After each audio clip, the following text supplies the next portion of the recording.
Okay, fantastic. Let's go ahead and get started. I think other folks will be joining us, and we are recording this for those who aren't able to join us at this time. So let's get started.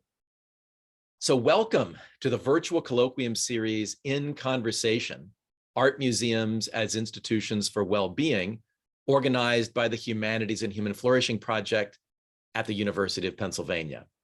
My name is James Pawelski.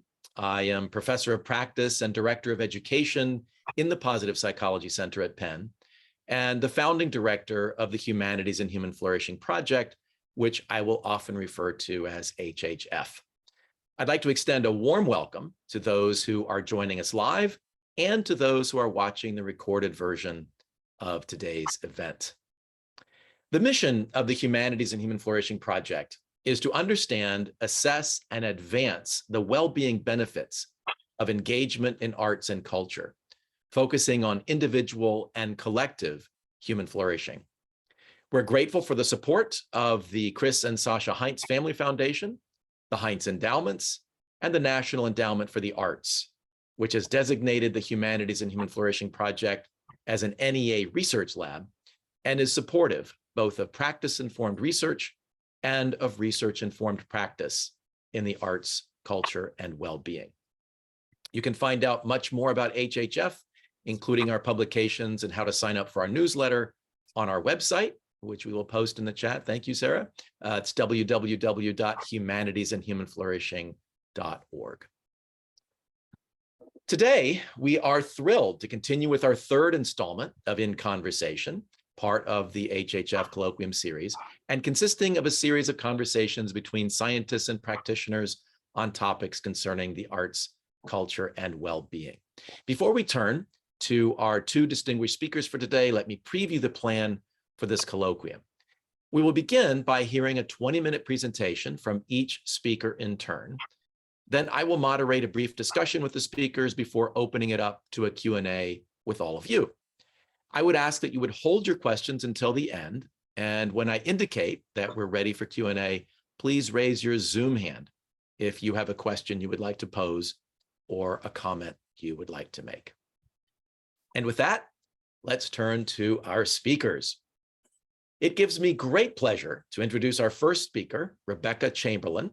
Dr. Chamberlain's research sets out to understand how and why individuals create and respond so powerfully to works of art.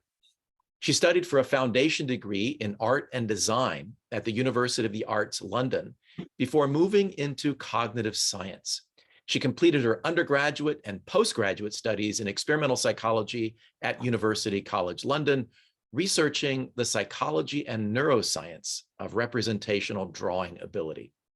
She then worked in Professor Johan Vagemann's Gestalt Perception Lab at KU Leuven in Belgium as a postdoctoral researcher in 2013, before joining Goldsmiths as a lecturer in 2017. She is currently program director of the Master of Science degree in Psychology of the Arts, Neuroaesthetics, and Creativity, and editor-in-chief at Empirical Studies of the Arts. Please join me in welcoming Dr. Rebecca Chamberlain. Thank you very much, James. So I'm just going to share my presentation. And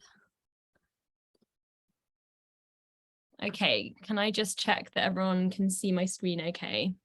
Yeah, we are good. Thumbs up from Sarah. Okay, so what I'm going to be discussing today are a couple of research studies coming out of my lab, looking at the impact of sort of slowing down and being more present in the moment with works of art, and the impact that that has on both our aesthetic experiences, so our experiences of the artwork, but also maybe speaking to the wider impacts on things like mood and well-being, which is obviously very relevant for this colloquium series.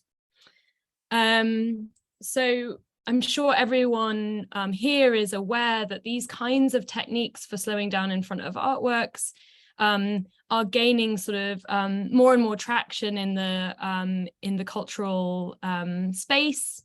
And indeed, this has been something that has been going on for a very long time. But I think the kind of psychological and scientific research focus on this topic is relatively recent. And there isn't a huge amount of research on what these kinds of techniques do for our experiences with art and mood more generally.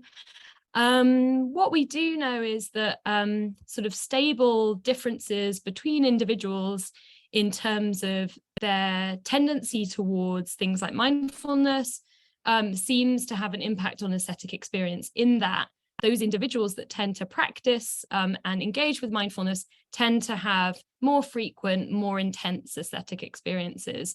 So I think this is really interesting, this idea that, you know, being able to sort of be in the moment with our perceptual and bodily experiences seems to be having some kind of impact on how we relate to works of art.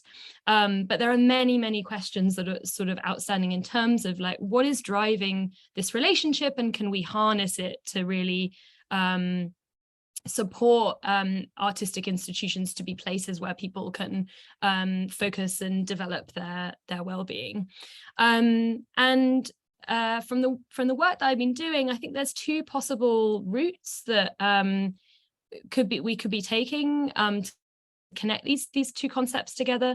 And one is that being in a mindful state or practicing some kind of slow looking could help us to focus our attention on the artwork. And I'm sure we've all had this experience of coming into the art gallery and maybe you're in a funny state of mind, or you've had a really busy day, and it's quite difficult perhaps to engage with those artworks in the context of the busyness of the human mind. And so being able to really focus on the moment I can see how that would enable us to have more meaningful experiences with art.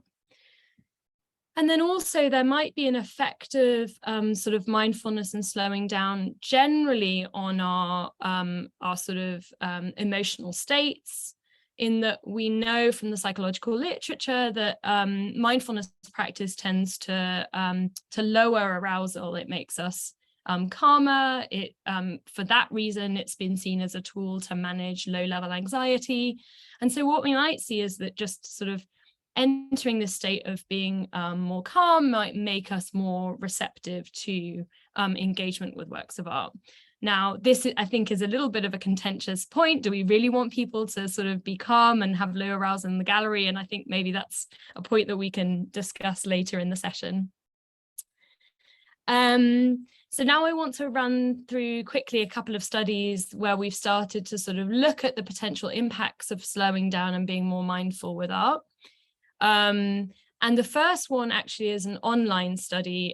This was conducted during the COVID pandemic, when a lot of people were engaging with art in a digital context, maybe for the first time. So we were sort of interested in both what the impacts of slowing down with art are, but also, does this even work in a context where you're potentially, you know, at home in your living room rather than in the gallery space? And these are all studies that have been conducted by a PhD researcher that is working with me, Sasha Igdalova. So our first study was really to look at, does slowing down and being encouraged to spend a few minutes with one single work of art have an impact on and short-term mood? So does it make us sort of less anxious and feel a bit more positive? But also, does it have an impact on aesthetic engagement? Do we get more from the artwork by slowing down? And we are particularly interested in whether people need guidance in doing this. So can we just encourage them to spend a few minutes with a work of art and then they can sort of do the work themselves? Or does it help to have some kind of guidance and framework for doing that? Because that's something that I've noticed in talking to sort of galleries, that a lot of the programming around this suggests that visitors require a little bit of a nudge to really engage more deeply with the artwork. So we used real artworks that had been sort of digital replicas of artworks, and we allowed participants to sort of choose the kind of medium they like. So we chose still lives, but they could, participants could choose photographic still lives, representational, abstract, to kind of fit with their artistic preferences. And then we had 3 conditions where, one was just unsupervised. You've got a few minutes, look at the artwork, just spend some time with the artwork. One we called the meditation condition, which I guess relates to some form of sort of sensory mindfulness. So just pay attention to the sensory experience of looking at the artwork, the colors, the forms, the textures. And then our third framework was a historical framework. So this is the kind of thing that you'd probably get in some kind of traditional audio guide in a gallery context. So a bit about the history of the painter, why, like the meaning behind the artwork. And then we asked people a bunch of questions about their aesthetic experience. So, what they got from the artwork, did they like it? Did they get a sense of the historical context? Did they get a sense of what the artist was trying to say? And then we also took some mood measures. So things like, anxiety and how positive or negatively they felt before and after. And what we found actually was that the condition that participants were in didn't seem to matter a huge amount in terms of mood. So participants in all groups reported that after they'd experienced this sort of slow looking intervention, they felt better and their arousal was lower. So they felt calmer and better after this experience. But that wasn't impacted by the kind of guidance we gave them during the experience. And probably not surprisingly, the participants in our historical information group said they understood the cultural context of the artwork better than in the other 2 conditions where we didn't give them that kind of information. And we found some interesting differences in terms of what kind of artwork they picked. So people reported better aesthetic experience with representational works. And what we noticed sort of as a kind of an aside was that, so we presented each of the groups with a centering exercise before they conducted the slow looking. And our rationale behind that was that, they might be coming from, they might be doing this in the middle of their work day or at the end of a busy day. And so we gave them almost like a breathing exercise before they did it to kind of help all participants to sort of center themselves before having this experience. And in our sort of open text response that we collected in this study, people mentioned that this was really helpful. So, and this centering exercise was sort of a mindfulness exercise in itself because it was essentially a breathing meditation. So we became interested in the impact of this specifically on participants' experiences. And it aligned with some work that we were doing with the Manchester Art Gallery in the north of the UK, where they were integrating mindfulness practices into gallery spaces. So here we take our online research and start to put it into sort of real world gallery settings. And the history of this sort of project at Manchester Art Gallery, so there's 2 exhibition spaces that we've been working with. The first one was called And Breathe, and the one that we're currently working with is called Room to Breathe. And really, these spaces were specifically designed with kind of mindful, slow art viewing experiences in mind. So from the color palette on the walls, the level at which the paintings are hung, there's seating provided, there are few artworks, there isn't much contextual information. So these are all sort of curatorial choices that are designed to sort of maximize these slow viewing experiences.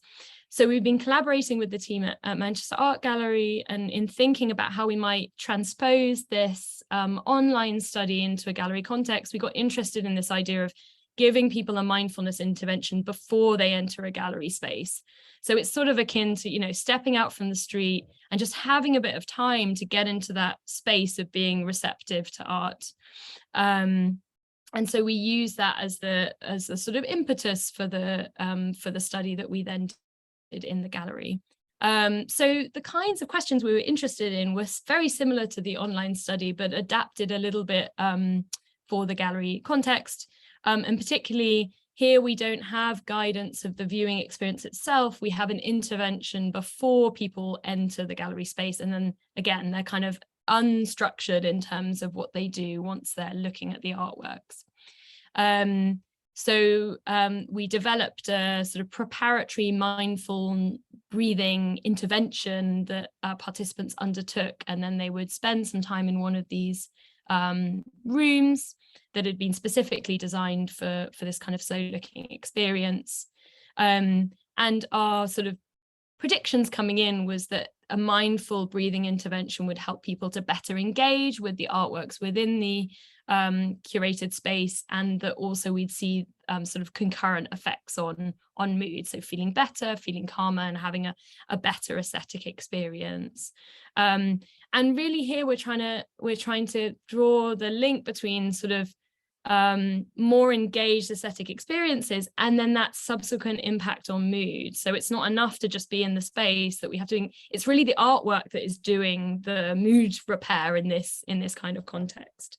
Sorry, I'm just checking that I'm okay on time, because I don't want to take up Dana's time. So a bit on the sort of context, because I think this is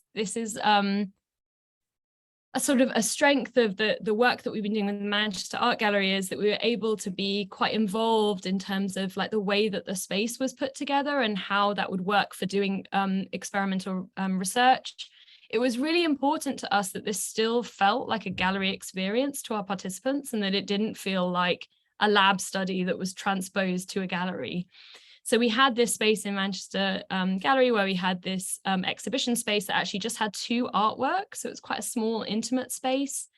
And we had these sort of spaces before and afterwards where we could prep the participants, have them fill out any kind of surveys, and then debrief them afterwards. And that didn't affect the participants who are actually in the space having the experience. And we sort of build it as a new way of looking at art. So it was really sort of conceptualized as a new experience for visitors rather than come and participate in a research study. So yeah, we had 2 artworks. They were both portraits and by sort of artists who were contemporaries of each other, but one more abstract by Frank Auerbach and one more representational by Freud. And that's the room to breathe space, this one I was talking about. So the design was similar to our online study. We had 3 groups. So one group did a mindfulness breathing exercise before they went into the space. Another group had an information video, so that was more about the history of Room to Breathe, a bit more about the context of, mindfulness in the gallery, but pitched quite at an intellectual level rather than at the level of really getting the participant to engage in mindfulness. And then we had a control condition where the participants just went straight into the exhibition space without any sort of prior intervention. And we collected data, again, similar to the online study, on their experience with the artworks, and then also mood measures. And then we also collected some physiological data. So a little bit like Fitbits or Apple Watches, they collect things like heart rate and temperature data, which is another way of getting at the emotional state of the participant. So participants would report on their mood going into the study, and we'd collect some physiological data.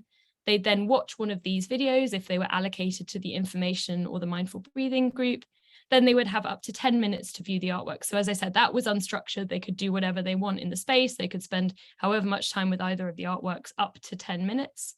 And then finally, we'd collect some more physiological data as they came out, and some post measures from our survey. So again, we find that people feel better and calmer after spending time in the space, again, regardless of group. So we seem to see that there are kind of equivalent effects of our intervention, although it seems like the information group actually, so the people that received some information about the context of the exhibition before going in, actually showed less of a positive response to the space, but our control and our mindfulness breathing groups seem to come out the same.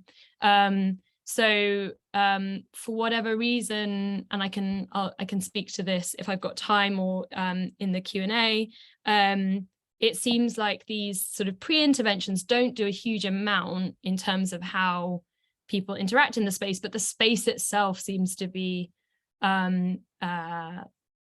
invoking these mood changes. And in support of previous research, we show that individual differences really make a difference. So whether you practice mindfulness or report yourself as being a more mindful person, whatever that means, that does predict how you respond to the artworks and your increase in mood. So it seems like maybe these more stable differences in mindfulness might play a bigger role than these interventions. But as I said, this room is really designed to be quite a mindful space. So it's sort of, whether this short intervention is really making the difference or if it's the curated space itself. And in terms of physiology, the physiology data kind of support what people tell us is happening. So we see a decrease in heart rate as a result of having this experience, but this isn't modulated by condition. So we don't see a difference depending on what intervention you undergo. So what we can conclude from this is that both this kind of looking practice and mindfulness seem to affect mood. So people feel better having had these experiences and feel calmer. And this is true both online and in the gallery.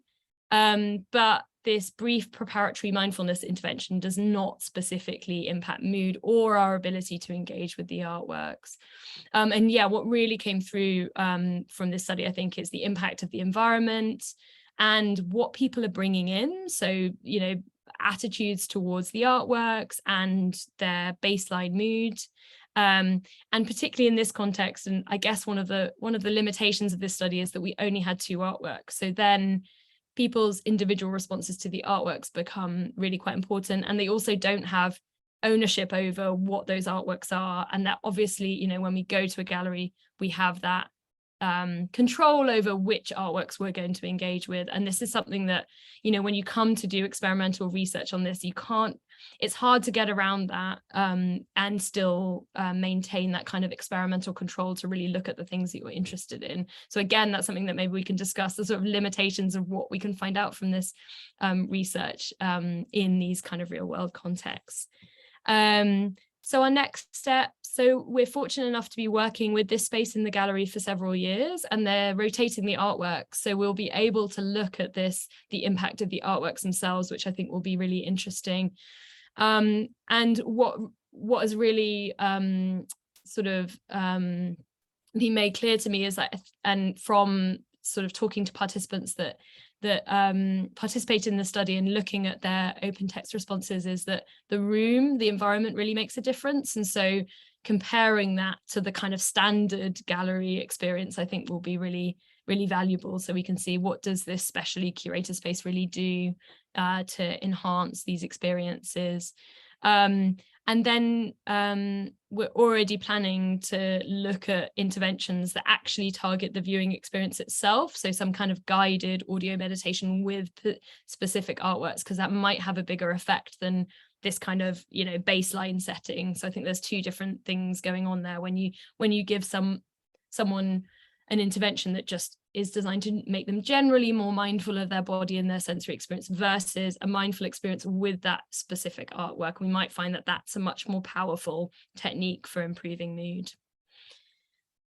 And finally, I wanted to talk a little bit about sort of doing this work in the wild, so to say, because I think this is, still a relatively recent development in work in empirical aesthetics, that we actually go into galleries and measure experiences in the wild with, the development of technologies for doing that, these wrist sensors that can give us physiological data in real time, a relatively recent development. And I think it's a really positive thing, but I think this co-production of research is often a lot more challenging than doing research within the lab. On the one hand, it's fantastic to have curatorial impact, but on the other hand, often what I want as a researcher is at odds with what curators want as individuals working in cultural institutions. So it's just something that you need to spend more time thinking about, and more compromises need to be made. And I think one of the real strengths of this project is creating an artistic experience that then we happen to be collecting data on, rather than taking a research study and just putting it in the gallery, and that in itself really affecting the experience. So I think that's something as scientists we really need to think really carefully about, to like preserving the uniqueness of the gallery experience by carefully constructed research design. And that, you know, if we're thinking about the goal of this research being that we might develop interventions that we can suggest to galleries might help to engage their audiences, what I've learned from this research is that one intervention isn't going to fit everyone, and we really need to take these individual differences into account. And yeah, any sort of you know, framework for improving well-being in the gallery will have to be informed by knowing a bit more about our audiences and what they're bringing in to their experiences. So yeah, that's it for me. I just want to say thank you to my PhD student Sasha, who's been doing all the hard work on this, and our wonderful collaborators at Manchester Art Gallery who've been sort of so open to doing this research. So thanks very much. Fantastic. Thank you so much, Becky. That was really fascinating. I'm sure we'll have a lot to talk about when we turn to the conversation portion of our colloquium. So thank you. What we want to do now is to turn to our second speaker. Our second speaker is Dana Bishop-Root.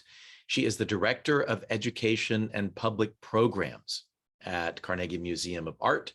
She joined the museum from the Braddock Carnegie Library Association, where she served as Associate Director. During her tenure, Dana's leadership spanned efforts across arts education, community engagement, and strategic planning and partnerships. Prior to BCLA, Dana was the program manager for Publicolor in New York City, New York, where she developed and implemented creative learning job training curricula for middle and high school youth. Throughout her career, anti-racist and laboratory practice center her work, organizing, facilitation, and relationships.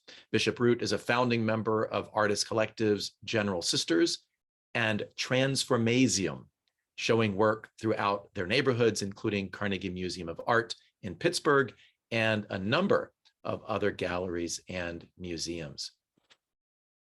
Dana serves on the boards of Associated Artists of Pittsburgh, Arts Excursions Unlimited, the Wellness Collective, and the Opportunity Fund.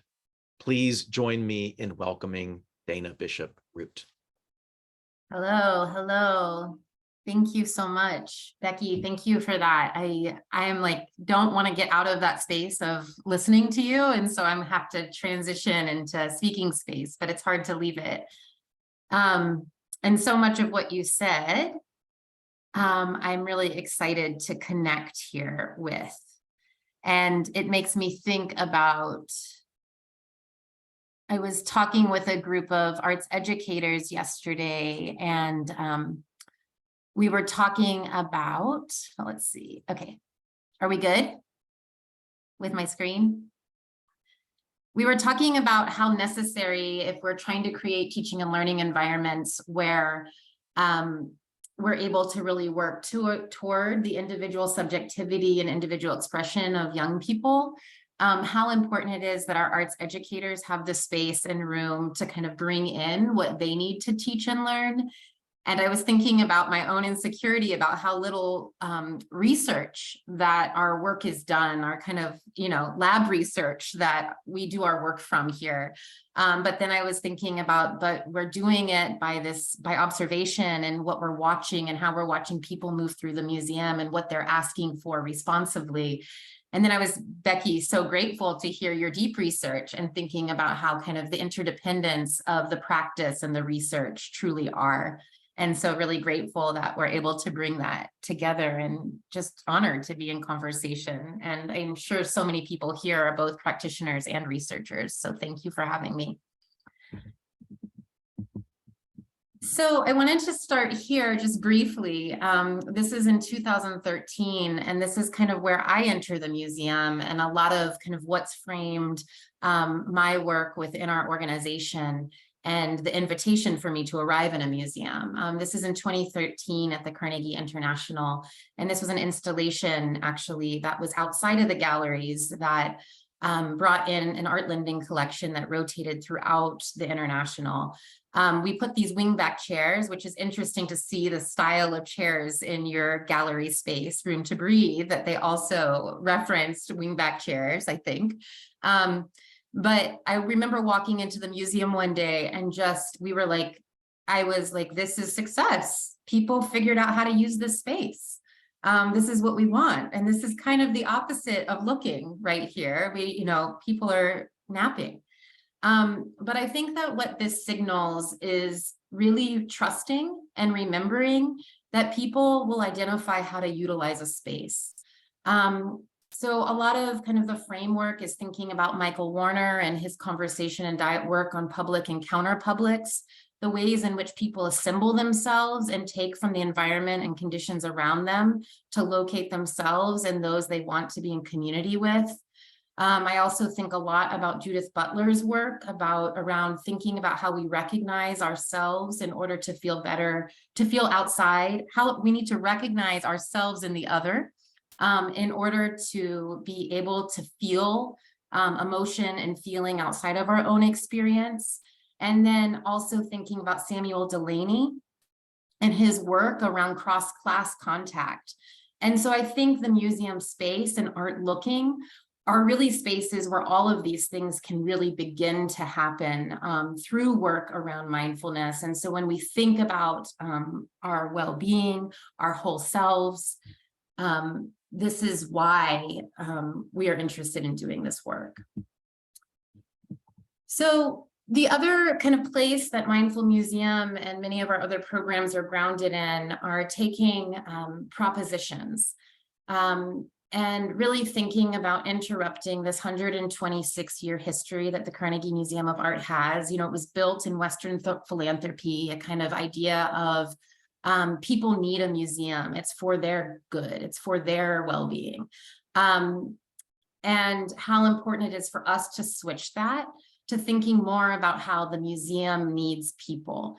So how this manifests is that we think more about how can the museum be a resource, and identifying that a resource is something that people identify for themselves. So going back to what Becky was saying, that it's not the same thing for everyone.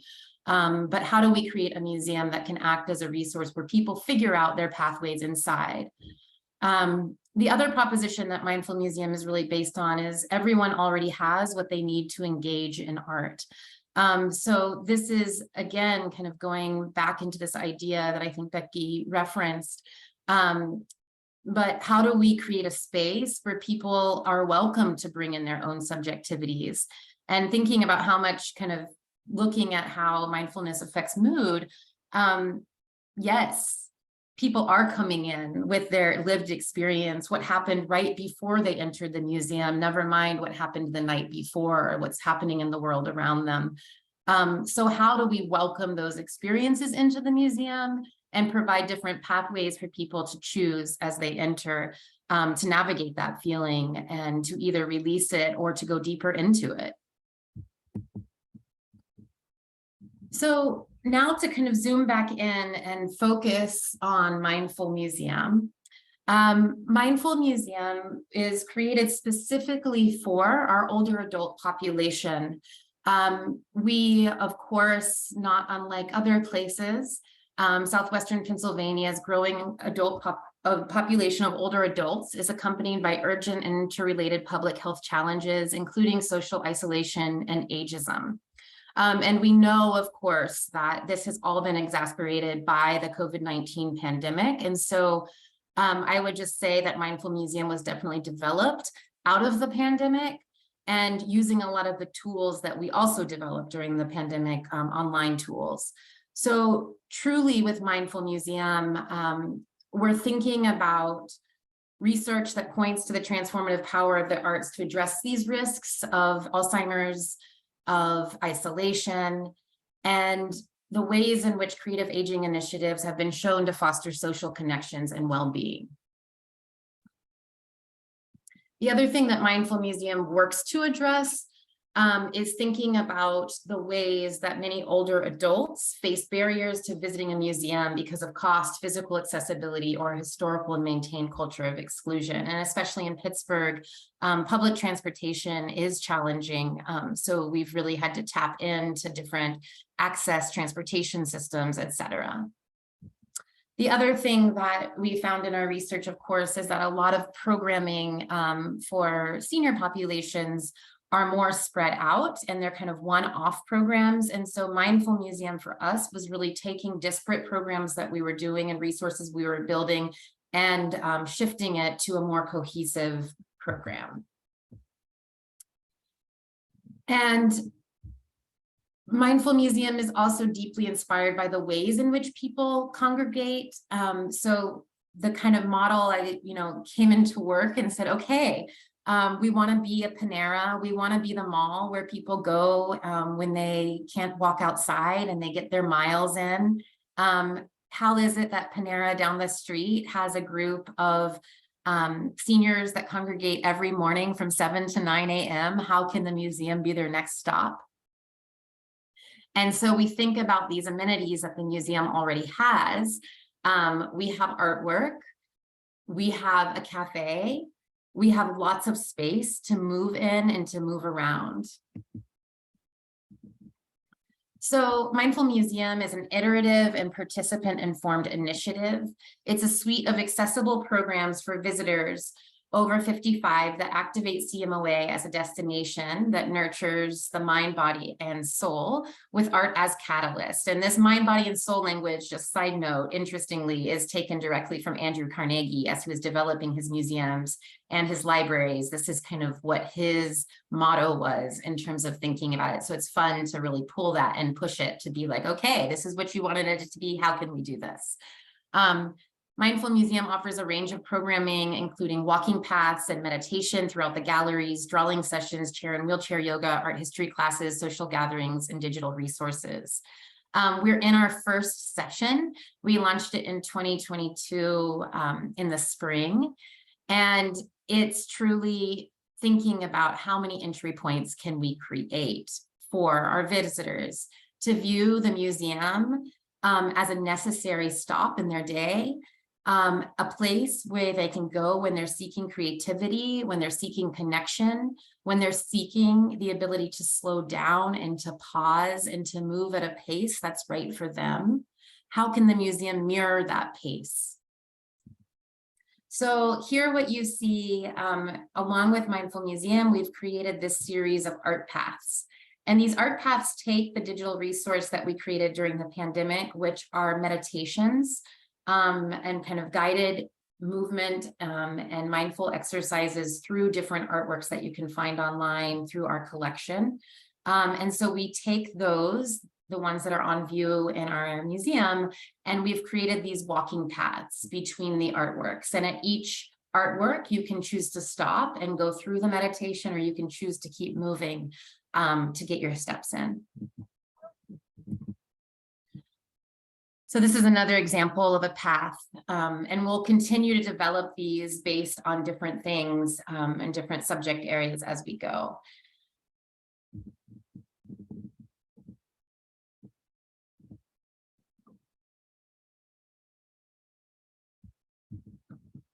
I'm taking a moment to pause here because that's what this gentleman is doing, and it's really incredible. I think those of us that are in museums every day, there's something about the way in which Becky was describing the slowing down that I think as we're moving through the museum, to see someone else who has slowed down also does something.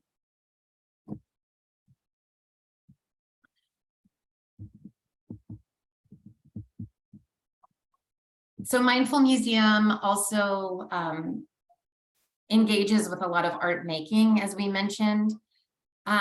Traditional museum programming for older adults for us has tended to rely on passive viewing and listening or offering a single mode of engaging. Mindful Museum, I think part of it, I think about it in some ways like Becky's description of the room. I think the program becomes the room, right? So that people can understand the way they navigate around it, they can locate themselves with it, and really find their own pace. So what we've noticed so far is that Mindful Museum, I didn't mention some really important kind of logistical pieces of it, is that it is on paper, it's a weekly program. It happens every Wednesday. We open up the museum an hour early. It's subscription based. So it's a sliding scale and low fee for non-members. And for members, we have an even lower fee. We also have a senior membership program at our museum. And what we find is that truly people are coming back again and again. It is the subscribers are the people that are coming, and they come back every week. They are building deep connections to works of art. Our docents do 3 and 30 with them, which is 3 artworks in 30 minutes. Along with the meditation stops, what we find is that individuals are continuously returning to the same artworks over and over again. And that's something that every participant is commenting on, is that this invitation to locate an artwork for themselves, to return to it, to have multiple kinds of both mediated and space for unmediated experiences, what that does. They are also building relationships with each other. Again, I think this is the piece that is so integral to even being able to move between those private moments of mindful focus in front of an artwork. It's kind of like this dance. I see it as this choreography, because at one moment you see someone having this moment with an artwork, the next moment they are in the cafe with a new group of friends. And we've also had incredible things happen. 3 people who met at Mindful Museum went to a wellness retreat together in Arizona. They had never spent time together, and now they're traveling together to other wellness retreats. And I think, part of what I wrote in the title to this is, I said aspiration. One of the other things, much like what Becky said, is that, of course, programmatically and how we think about using the museum, that always has to be an ongoing dialogue with our curatorial team and how they're imagining the galleries and kind of what their curatorial goals are. And so I think that this is the relationship where we start to build and identify, if we offer different ways of people accessing the museum and thinking about how they want to move with artwork, then we're also able to show our curators different kinds of looking experiences that expand the dialogue around their artwork and their curating. So the other aspirational piece, of course, is really thinking about very basic things. Where is our seating? How is it laid out? Every single Mindful Museum, we set out more seating specifically in front of the artworks that are on the path. But the amenities of the museum, that again, I think that the relationship between objects, between what we suggest, what we invite people to do, it's trusting that people will do it if the conditions are welcoming and create that space for them to be there in that space, slowing down. So the other aspirational piece is, as we build Mindful Museum, the ways in which we can continue to reach out into our extended communities, expanding the way we're providing transportation to Mindful Museum, thinking about who is there, who are our arts educators, do they become a community of social workers, of spiritual leaders? How do we expand who is also there to support the time of Mindful Museum? And how does it truly offer a continuum of care for the whole person? So that is my sharing with you all.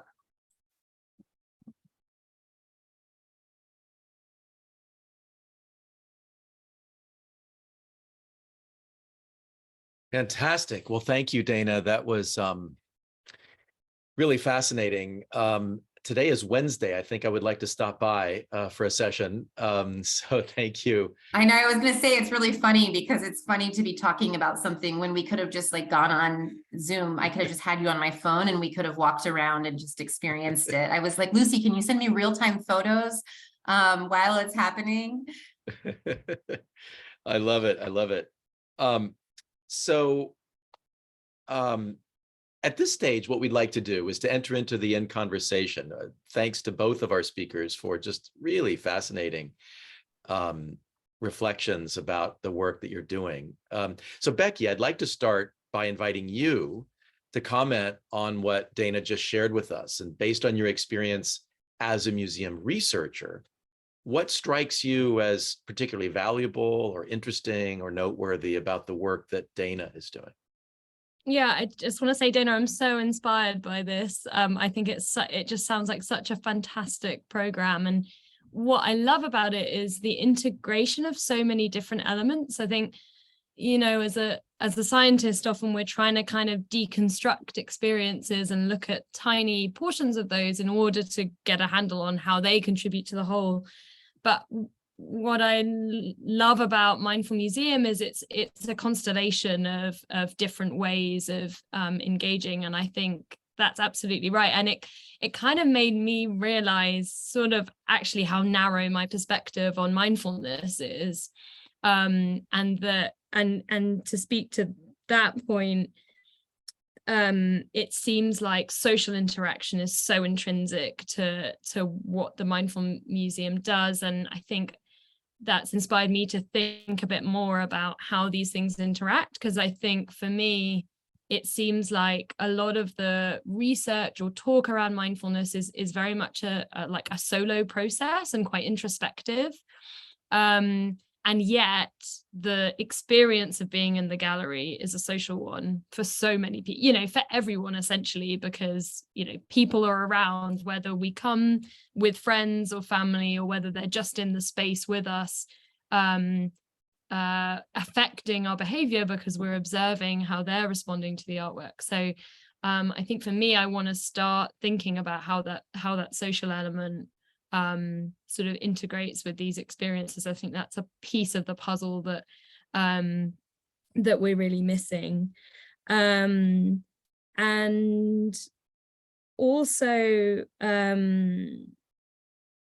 yeah, the idea that I think, again, as a researcher in my quest for sort of the purity of the research, that I consider some of these kind of baseline or things that people come in with, these attitudes, as a problem sometimes, you know, that I almost want everyone to come in on a clean slate, which is completely unrealistic and actually diverts us away from some of the interesting questions. So I think it was really interesting that you raised that we can think about, like, how do people harness what they're coming in, rather than, I think a lot of the work that I've been doing is sort of suggests that these interventions might be able to even out these differences, or, you know, that mindfulness practice is about quietening the mind and not, you know, not reflecting on what they're brought in with. But actually, again, that might miss out on a really important way in which people engage with art, which is to make sense of what is happening to them as they, you know, as they come into the gallery. So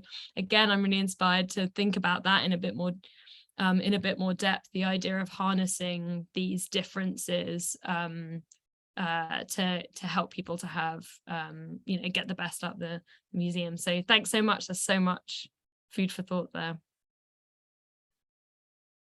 So Dana, curious if you want to respond to anything that that Becky just said. Yeah, I think, well, from what you just said, I'm thinking a lot about how it's true. And when we think about what it means to be present, I think if we think about mindfulness as this kind of call to be present, and it is ultimately thinking about the opportunity that art, slow looking, and artwork can be, and the ways in which museums can create this slowing down of self. And one of the things that I was thinking about while you were speaking, and even the kind of scientific instinct to have this kind of like moment outside of the gallery, we've been thinking a lot about thresholds, the various thresholds within the museum before looking.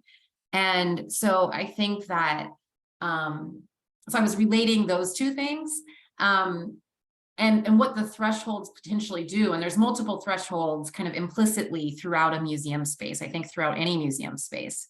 that have these different interactions, that have these different kinds of sociality kind of embedded in them, or privacy embedded in them.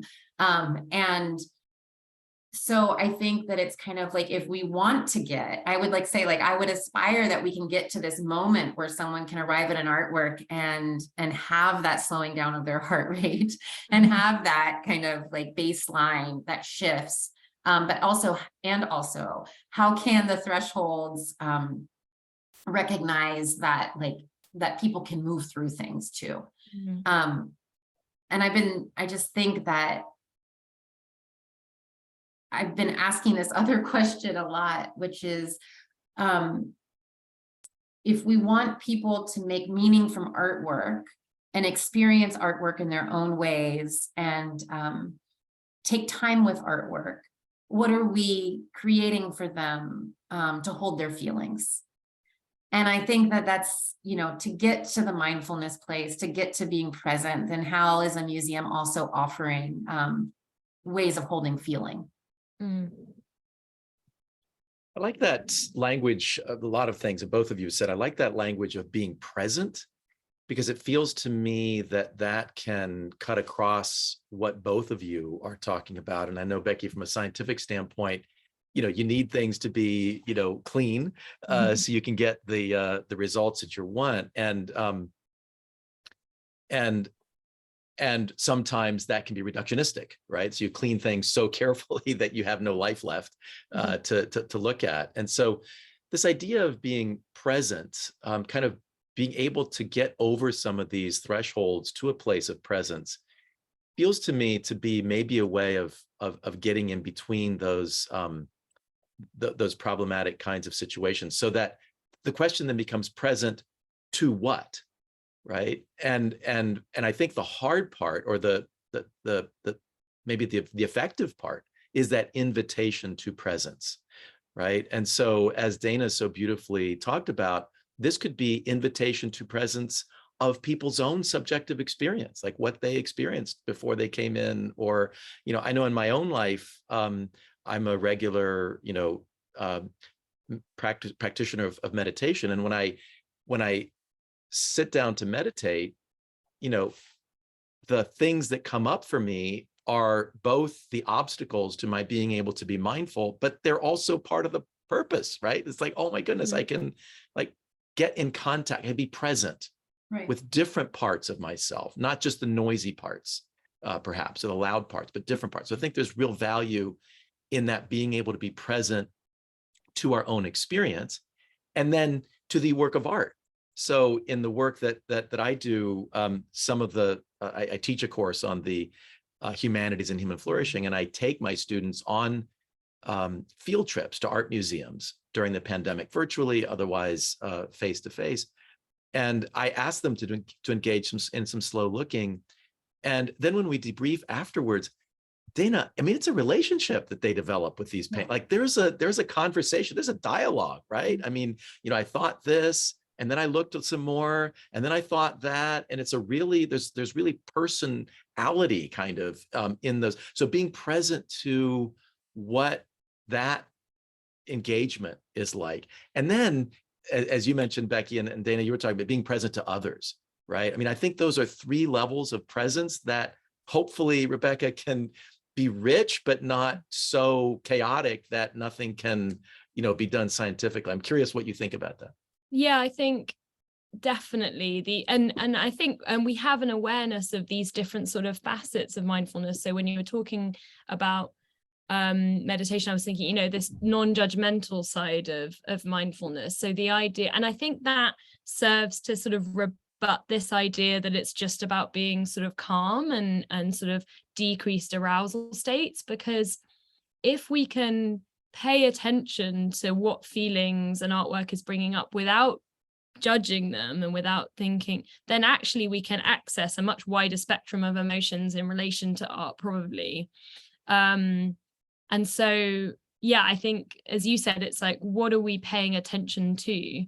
So I focused, perhaps with this work, a bit more on the body and sensory experience. So we don't talk a huge amount about feelings and, you know, thoughts and this kind of stuff. But I think that's a really important facet of presence that we could still definitely get a grasp on that. And I think that would be, again, really interesting, because what we might find is that what people take away depends quite a lot on what they're paying attention to. So we might see quite different effects if you're really focused on the sensory experience versus really focused on your own emotional responses to that work. But that idea that you can have all these feelings and these thoughts, and there's no right way of responding to an artwork, I think that sort of really came through with Dana's work as well, that it's sort of, and I think thinking about thresholds, it's also about kind of softening the thresholds, because a lot of people are intimidated by going into the gallery, intimidated by just having a personal subjective response. I think there's a really persistent feeling that there is a right way of looking at art and a right way of interpreting it. And I think what's really nice about these approaches in the gallery is that they really level the playing field, and they allow for people who perhaps don't have a lot of experience with art or a lot of knowledge about art to have really impactful experiences. So I think this idea of presence, it's accessible to everyone, but we need to think from the research perspective, I think, about what we're asking people to be present to. So I want to follow up on that with a question for you, Dana. So I'm really struck, Becky, by your talking about, just kind of being calm, and what that, there's a bias in research in Western approaches to research against calm. Like calm isn't an emotion, joy is an emotion, anger is an emotion. But so these low arousal states oftentimes are ignored or forgotten about, and I think in our culture as Americans, we tend to, as Americans, maybe more than some other countries, but we tend to think of calmness as boredom, right? And so it's not exciting. It's just like nothing's going on and so forth. And so I wonder, Dana, if you can speak a little bit to this, to what happens. Surely I'm imagining that people who come in to the Mindful Museum become calm in the sense of perhaps hopefully leaving some of their agitation out the door or the frenetic lifestyle. But I'm guessing you would say it's anything but boring. Like it opens up a rich space of all these other kinds of things. So you find that serenity and low arousal is not a place of nothing. It's a place of a lot of other things that can sprout up and lead to these connections. Curious what your comments are on that, Dana. Yeah, I want to respond to that, and I want to bring in something that Becky named that I think is so important in this conversation, or also, so there's kind of what someone's carrying in with them, and their lived experience and their histories and their relationship to museums, and then there's the implied rules of the museum. And I think about, it's so interesting, it's striking me, and it's striking me right now thinking about how so many of the kind of implied rules are about a kind of quietness or a kind of way of being in the museum that isn't social, that is kind of isolated in this one way. And even the way in which we distance ourselves from artwork, to not touch, and thinking about how, with slight shifts to these rules, with slight shifts to these guidelines, the way in which they become instructions for a kind of mindfulness, which is really interesting. And then I'm also thinking about this other thing that's happening, often, which is kind of like the impulse of the museum, and I think especially in program departments, to kind of create experiences for people, that something has to become an experience. Which I think, James, speaks to what you're asking around kind of like our resistance toward just being like, okay, calm is not boredom. And this is when I talk about trusting people. And it's why I believe if we can do the work to create the conditions that create these different moments of invitation for people, then they will understand and find a way to navigate through a space that can create that calm for themselves, because people want it, right? Like I don't think that it's an individual who thinks that calm is going to be boring. I think it's that we don't actually create the space for people to have calm without putting a judgment on it as it being boring, because we're trying to overprogram. And this goes back to that, I think, very first question that I feel like, Becky, I heard you asking, that is like the basic, like one of the, in one of the big questions in the research is like, do people need guidance or can they just do it? And kind of what is the balance there? And it's like going back to really thinking about what conditions need to be present. Because I do believe that the boredom is imposed. I really think, and I think a museum is such an incredible place to study that, because, and to watch it happen, because we all have such internalized relationships to museums. Even if we've never been in a museum, you are walking in with so many ideas of how you're supposed to be in it. And we're programming from that place too, which is too bad. Yeah. So Becky, I was going to ask you, Dana, for your thoughts about something that Becky had said that struck you. And thank you for that notion of guidance, I think is really key.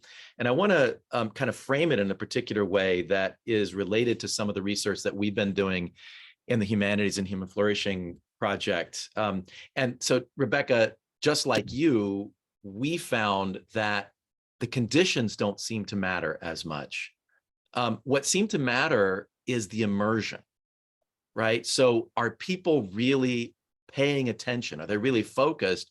And then, we had a condition of curiosity, like, what is there about the artwork that blah, blah, blah, blah, versus mindfulness? How would you experience that yourself?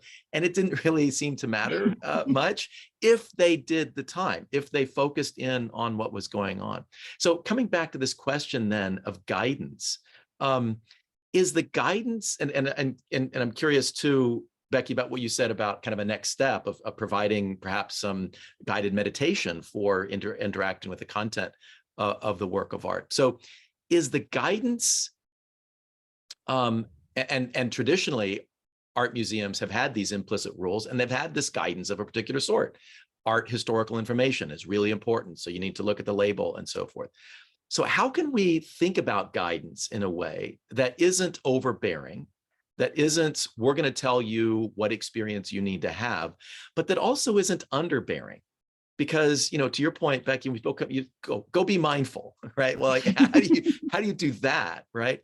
And it seems to me that whatever we think about in terms of guidance that invites, effectively invites people into sustained engagement with the work, which again, I think is part of the brilliance from my standpoint of Mindful Museum project that you've been talking about, Dana, is you invite people in a lot of different ways, right? And so it's a sustained engagement that allows people, and sustained in a particular visit, but then they come back the next week and they can build on what they've been doing, which of course adds a kind of richness. So Becky, guidance, engagement, immersion, and how can we do that, from a scientific standpoint, from the research as well?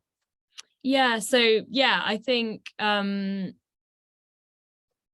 these sort of, I guess I call them interventions that we've been doing, but guidance, they seem to be, there's indications of that they might be having an impact, but it's far smaller than these differences, and as you said, the extent to which people engage. I mean, I think part of that, it speaks to what Dana said about the framework we have for the museum and generally how museums are programmed. I think this sort of, this way of looking and engaging with art is just it's not very embedded. It almost needs to come from, at the point of education, teaching younger people how to look at art. Basically, it's a bit of a cop-out, but I'm saying I think it might be more of a longitudinal thing, and that definitely is achievable through research, but we have to start looking at people over longer periods of time. I don't think this is going to be a one-shot thing. This is sometimes a radically different way of looking at and experiencing art for people that are coming into the gallery. And to speak to Dana's point again, this idea that people come back to the same artwork and imagining the changes that take place with every subsequent viewing. I mean, that I think it would be fascinating to study, and it requires it, like research wise, it's more difficult, as James, you'll know. to get people back and to look over extended periods of time. But hopefully we can start doing that work. And then I think, this idea of guidance might start to play more of a role. And I think that's what, is indicated by the fact that these sort of stable or, long-term differences in the extent to which someone's mindful does seem to have a relationship to the kinds of experiences with art they have. So over the lifespan, attending to art in this particular way might have an impact. But I get the sense that it probably is just a bit short-term. And I think also in the context of our studies, the artwork, the autonomy of the individual to pick the artwork makes a massive difference. And I think whatever we do next has to try and incorporate that in some kind of way. So Becky, I think I hear you saying that when we think about the role of attending to art, maybe we need to think about, or the skill or the practice of attending to art, maybe we need to think about the skill or the practice of attending. Right. And that's kind of an underlying. So I wonder if you have, I know you said you looked at, I think it was personality or demographics, how mindful are. I wonder if you've looked at mindful like practices. So if somebody's engaged in a meditation practice, I would imagine, based on my own experience, I would imagine that it would be easier then to take a work of art as an object of meditation as opposed to one's breath or a mantra or something like that. Yeah, so I think these questionnaires that we use on mindfulness are sort of a bit of a proxy in the sense that people who practice meditation will score higher on these questions, although they don't directly we don't directly ask people, how often do you meditate? But the kinds of questions like, I notice the environment around me, I have a sense of what's happening in my body, I can tune into that, obviously will increase as a result of practicing. But again, I think it goes back to these different sort of facets of mindfulness, which ones are helpful and which ones have less of an impact. I don't think that's really been looked at. And again, it goes back to this question of, is it just, generally making people aware and being able to be present, or is there something about the way that we attend to artworks that's different from attending to other experiences? And I don't think we know that yet, but I think that's a really interesting avenue for research. Yeah, cool. So Dana, I want to get you back involved in the conversation. I just want to mention that in a moment, we will open up the conversation for questions or comments from the audience. So if you'd like to ask a question or make a comment, feel free to go ahead and raise your Zoom hand, and then we will acknowledge you for your contribution and for your involvement. So Dana, I'm interested in your rich experience of guidance or invitation, and I guess I have two kind of questions based on what Becky said. Do you feel like there are ways that you've learned how to invite people in or how to provide effective guidance so that people can have whatever experience it is that they wind up thinking is a meaningful experience for them? You mentioned various aspects of the structure or the environment that you've kind of paid very careful attention to, I think, as ways of inviting people in. I'm just curious if you could comment more on that, and then on these individual differences. So do you find that some things work for others? Some people are just kind of in and they're good and you don't have to, and then other people, maybe it takes a little bit more inviting. What are your thoughts? Yes, I mean, to your last question, yes, of course. And I think, I think what I'm just realizing now, I think when I'm talking about conditions, I'm thinking about the environmental conditions too. And I'm thinking about, I'm coming at it from more of like, and I think, Becky, you used the word constellation. I believe that what happens, and you're naming this too, just like recognize the importance of saying, okay, for the next study, it's like figuring out how people can choose an artwork to locate themselves. I think this kind of way in which I go back to kind of how people locate themselves within a space is a huge part of what I see as welcome. And that doesn't mean that you have to like see yourself represented, but you have to be able to literally locate yourself within. even if you can't recognize what's around you. And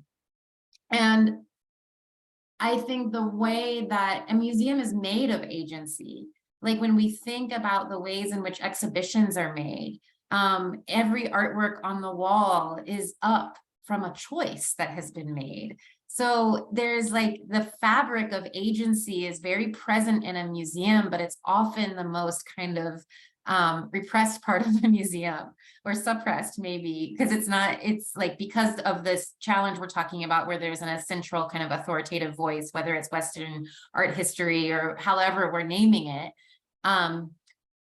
But I think that when we can think of the museum, and this goes back to the idea of how it's a resource, as a space of agency and a practice of agency, then people are able to locate themselves better and able to locate how they want to engage with something.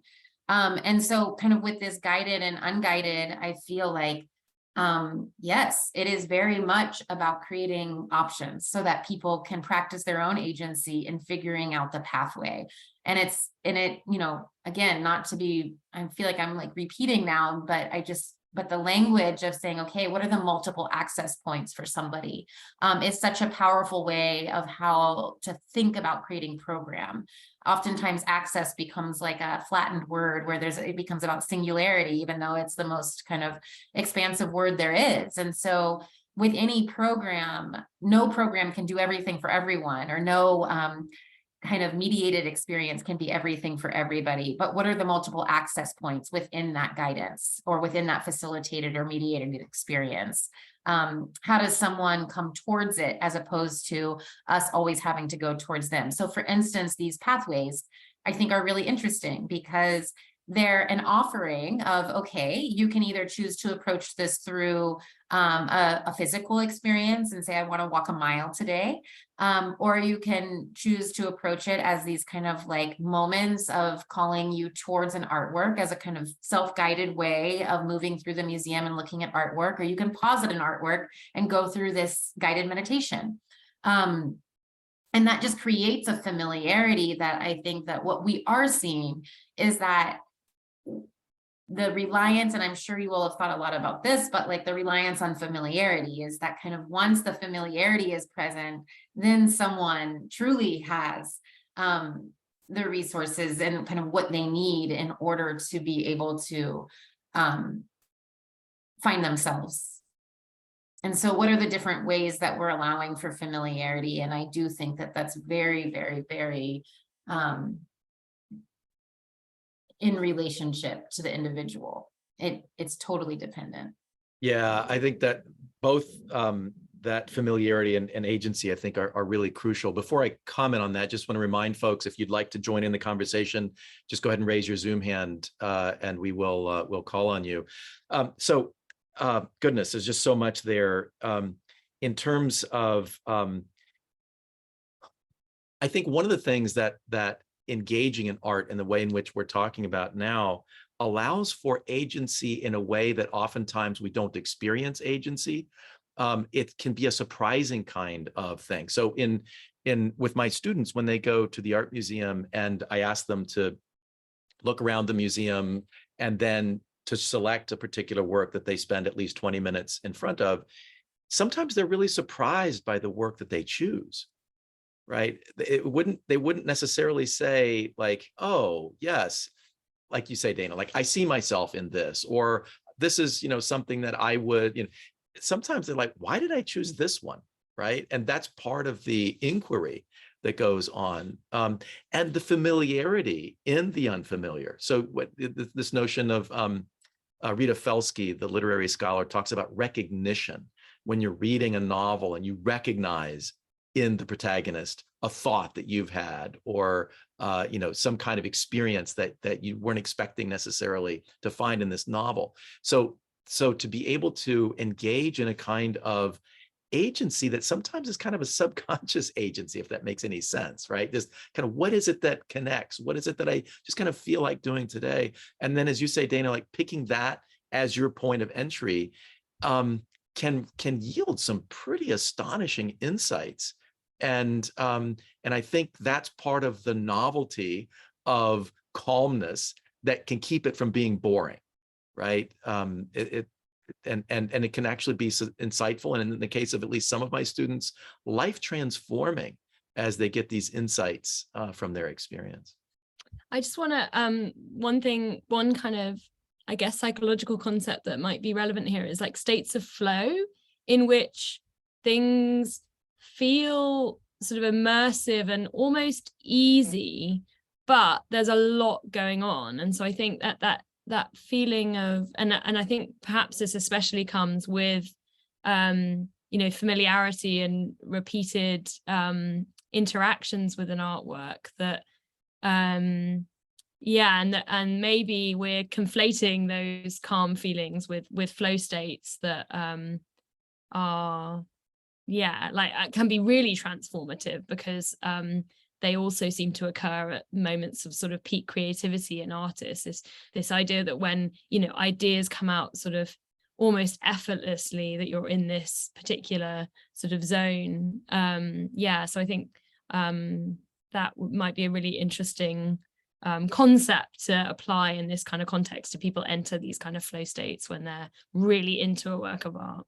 I think that's brilliant, Becky, and I think you're right. And I think just kind of going to this notion of ease, there are different kinds of ease, right? And so the ease of coming home from a hard day's work and flopping on the couch and TV channel surfing is a certain kind of ease, which is very different from flow, right? And so flow requires effort, and you've got to stay in that flow channel where it's balanced between the challenge and the skill that you have, right? So again, coming back to this notion of threshold, how do we invite people to get over, I like to call this kind of the threshold of effort that's required. But once you get over that threshold, then flow can kick in, and then you don't want to stop, right? And so when I give assignments to my students around art and well-being, oftentimes they will get upset with me when I first make the assignment, because they are very busy people. They don't have time to like mess around, sit around doing all this stuff, right? But once they get over that threshold effort, then it pulls them. And then I think you're right. That's flow is a great way of describing that. Liza, let's turn to you. Welcome. And what's your comment or question? Thank you. And hi, James. And fascinating conversation as always. I'm going to sound a little breathy because I'm moving around. I'm here at the Barnes. I work for the Barnes Foundation, and you could call Albert Barnes fairly clairvoyant in the way that his vision really preempted, that individual experience through close looking, and really under programming the space. And so I'm really curious, this idea as space, as kind of actor, our space now, created by Todd Williams and Billy Say about 10 years ago, and we're 100 years old, so we're younger, Dana, than the Carnegie. And we have a fixed permanent collection that does not move. However, we are, I'll say it as very succinctly as I can, building kind of a third place, which is this learning experience platform, which gives students and the public, we have a prototype now, the ability to focus at the brushstroke level, manipulate objects, kind of be very self-directed, and flip over to what we call explore. Well, that's explore mode. The focus is far more of a guided practice with an instructor. So I say that because we've submitted to the Spencer Foundation, because of course, someone mentioned this tends to be an educational question, not rather than, but in addition to an arts kind of empirical question. So I just wanted to invite comments on that. I found this conversation fascinating. Thank you. Thank you, Liza. Becky, Dana, either of you like to comment? We both think like, no, go for it, Dana. Yeah, I think you're right. I think Barnes was,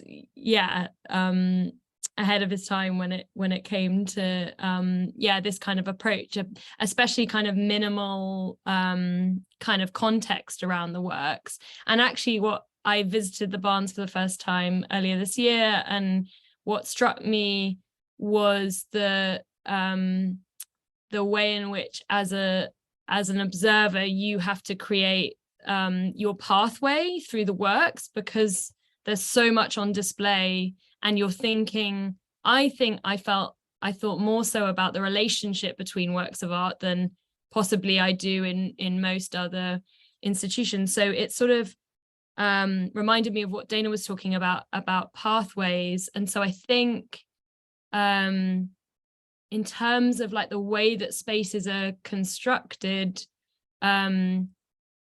we can set them up so that it's not only about how you respond to individual works of art, but how, and this makes the question much more complex, is like how you position works of art in relation to each other, how you create that journey through a space of multiple works, and how this can be structured or less structured. So I don't know whether that actually really speaks to your point, but I think I that was very present to me in the Barnes collection anyway. And it sounds really interesting about this kind of third way where people get to curate that experience with the artworks, but probably also between artworks as well. And I guess that points to the idea of digital spaces being a really great place to start to, both as an experimental tool, because we can start doing more interesting, we can manipulate things a bit more easily than in the physical space, but also the possibility of the visitor to really harness their experience by having digital tools for being able to focus and create pathways. Yeah, and to that point, I think what I agree that this kind of Barnes is the way in which trusting that people can find a pathway through, and again, thinking about that relationship piece. The other thing that was, while you were talking, Liza and Becky, I'm thinking about that we know that looking is a practice. And I think that it's kind of not what I heard you describing of this other space, is that it invites people into a looking practice. So or at least what I heard is maybe kind of these spaces that we can create that are not telling people what to look at or what they should be looking for, right? But, or like what information they should be able to connect to the looking, but that really cultivate and foster an individualized looking experience, to remember how to look, and to develop a relationship to looking for yourself.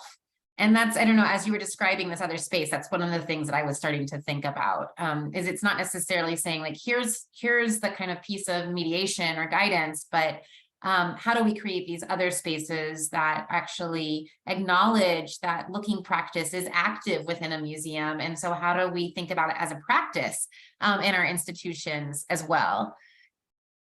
Yeah, Dana, I love that. I love that notion of looking practice. I think we tend to glance in art museums, or even in our daily life. You know, you're walking down the street, you're glancing, is there a bus coming? No, okay, I can. But looking practice, really being able to see in deeper ways is so important. I think we have time for one more quick question.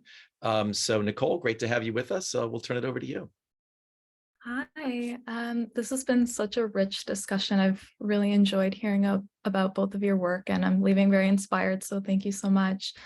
I have two questions. I guess you can pick which one to answer, but one is for Rebecca. You mentioned in your research that individual differences in mindfulness as a trait had an influence on aesthetic experience and mood, and I'm wondering if you also saw any differences between people who identify as artists themselves and people who identify more as consumers. And I'm curious in general about your thoughts on bringing mindfulness in after the experience as well. So recalling the experience that someone had with the artwork and meditating on that, or journaling about those emotions. And then for both of you, I'm very interested in the intersection between mindfulness and awe and art. And I'm wondering what both of your thoughts are on awe and how that fits into this discussion, whether you think when it comes to art, mindfulness is a precursor to awe, or the relationship that you see between both of those constructs.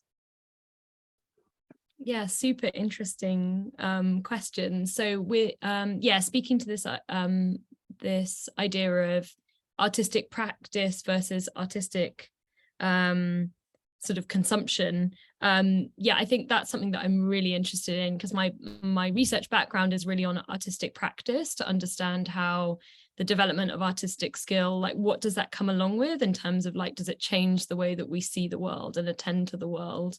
And my research suggests that yes, it does in interesting ways, particularly on perception. So I would anticipate that yes, being a practitioner does really affect the way that we look at the world more widely, but also that we look at the works of art, especially that kind of embodied experience of creating works of art, I think makes a big difference.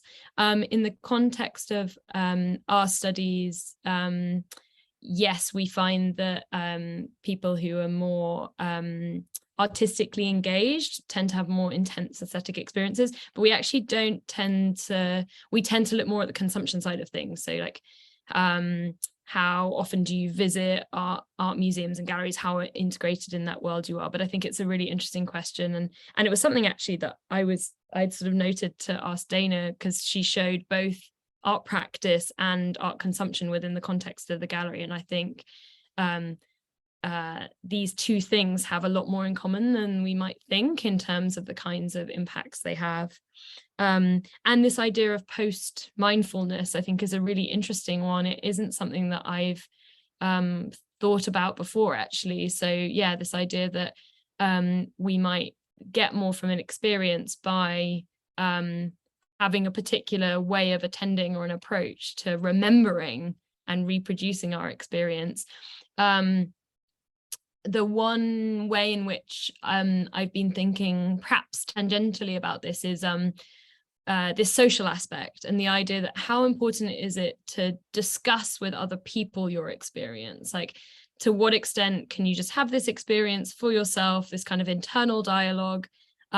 What else is provided by having some kind of debrief? Because a lot of slow looking and mindfulness practices within galleries have that as a really core component. So you practice the slow looking, but then afterwards you discuss with others what your experiences were. And as far as I know, no one's really looked at what is the added benefit of having, because it seems to be really important in the programming. And so there's probably a really good reason why mindfulness practitioners in the gallery have this kind of discussive social element, but we haven't really looked at that, but that's definitely on our radar.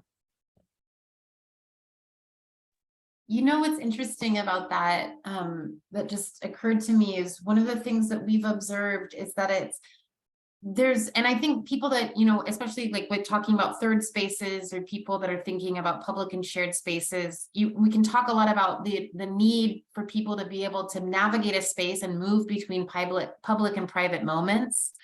And Becky, what you just said, and of course we call it art engagement methodology, but it's very much based in VTS. And but the thing we notice at Mindful Museum is that people are having very private experiences with artwork. And then they get back together in either an art making experience or in the cafe, and they're not talking about the artwork. But so I'm wondering maybe as if it's less about the content that's talked about afterwards, but actually the kind of presence of connecting in different ways. Like maybe we think about it more so, or just like in addition to, and also as like that it's these different sets of connections that someone can make.